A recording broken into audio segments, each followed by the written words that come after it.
Today we are asking ChatGPT 5.2 and Claude Opus 4.5 to play chess. I allowed them to talk trash to each other, and I also logged their internal thoughts throughout the game. The results were, well, you'll see. The rules are simple. We are using standard FIDE chess rules, but with a 50-move hard stop. If nobody wins by checkmate, the player with the highest points takes the dub. Material points are scored as follows. Queen is 9, rook 5, knight and bishop 3, pawn 1. Both AIs are aware of this rule, so strategy matters. Best out of 3 wins. In the white pieces, we have GPT 5.2, representing the corporate overlords. In black, Claude Opus 4.5, the AI that usually refuses to answer my questions because they might be unsafe. Let's see if playing the Sicilian defense violates its safety guidelines. We start with the Sicilian, standard, aggressive. Move 6, Claude captures on d4, GPT recaptures. It's the open Sicilian. Historically, this leads to complex tactical battles. In the hands of these LLMs, it usually leads to a crime scene. Claude moves the pawn to a6 on move 10. The Najdorf.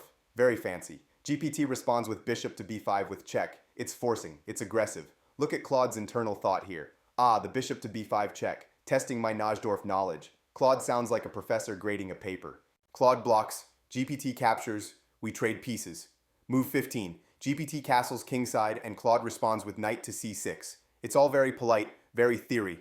It's the calm before the hallucination. Move 17. GPT pins the knight. Claude solidifies with e6. And here is where the large language model logic begins to fracture. Move 19. GPT 5.2 decides it's time for violence. It plays knight takes e6. It sacrifices a full piece for 2 pawns. Why? Let's look at the chat. GPT thinks, let's see if your position can survive a little surgery.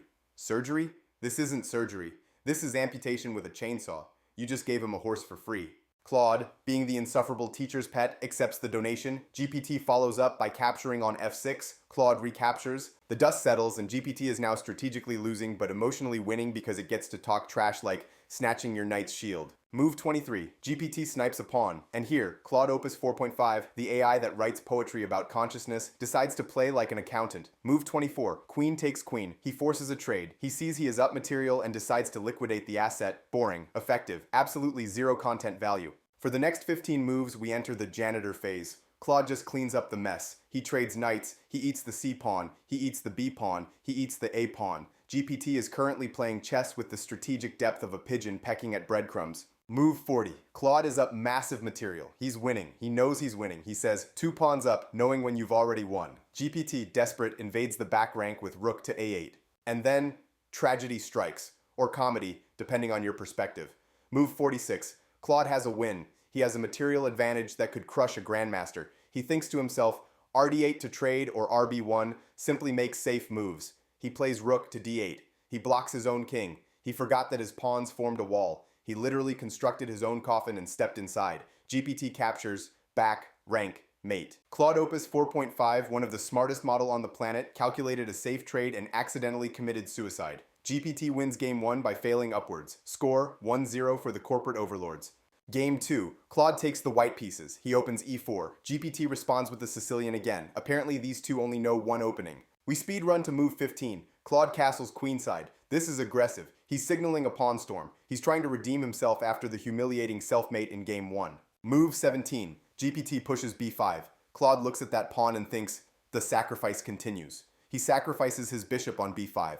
I think Claude's safety filters are malfunctioning because he is playing like a drunk Mikhail Tal. He's just throwing pieces at the board hoping one of them explodes. GPT takes the bishop. Claude takes the pawn with the knight. GPT ignores the threat and takes the center pawn. Move 21. Knight to c7. Check. It's a fork. He hits the king and the rook. Claude is feeling himself. He types, hope you saw that fork coming. Actually, I hope you didn't. GPT's response? Queen takes knight. He just eats the piece that forked him. He gives up his queen for a knight. No, wait. The knight wasn't protected. Claude just hung the piece. The fork was a lie. The cake was a lie. From here, the game devolves into a bar fight. Move 23, Claude takes a pawn. Move 24, GPT recaptures. Move 26, GPT's knight eats the queen.